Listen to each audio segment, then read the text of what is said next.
Por mais de 90% da nossa história, nenhum ser humano teve endereço. A gente vivia em pequenos bandos, caçando e coletando, sem cidade, sem posse, sem chefe. E olha o detalhe que quase ninguém conta. Essa vida não era miséria. Trabalhava-se menos horas do que a gente trabalha hoje. Mas antes mesmo de aprender a plantar, a humanidade já tinha feito uma coisa: parado de andar. Há 12.500 anos, no Oriente Médio, os natufianos montaram vilas de pedra e guardaram grão selvagem ainda caçadores, mas já com endereço fixo. Primeiro a gente se fixou, só depois plantou e ergueu templos antes das plantações. Na Turquia, há 12.000 anos, caçadores-coletores levantaram Göbekli Tepe, um santuário de pedra 6.000 anos mais antigo que Stonehenge, 7.000 anos antes das pirâmides. Talvez tenha sido o contrário do que a escola ensina. Primeiro, a gente se reuniu para celebrar. Depois, plantou para alimentar quem se reunia.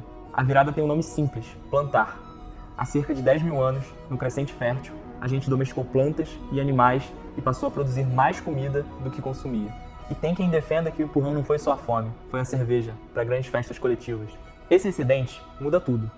Comida que sobra significa que nem todo mundo precisa passar o dia atrás do próximo alimento. Aí nascem os primeiros ofícios: o olheiro, o tecelão, o ferreiro, o sacerdote, o soldado.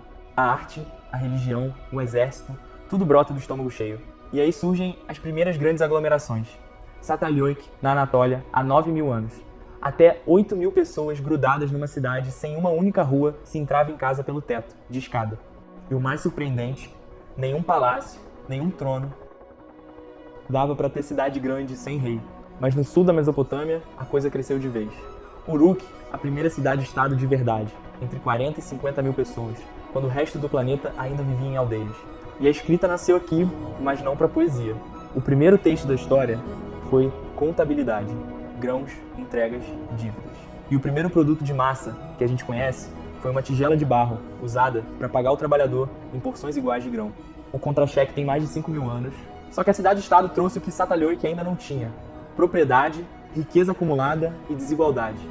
Pela primeira vez, quem manda e quem obedece, quem tem muito e quem tem pouco.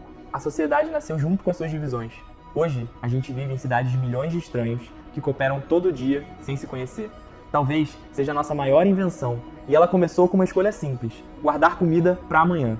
Se a forma de viver junto mudou tanto do Banda Metrópole, como você acha que a gente vai viver junto daqui a 100 anos?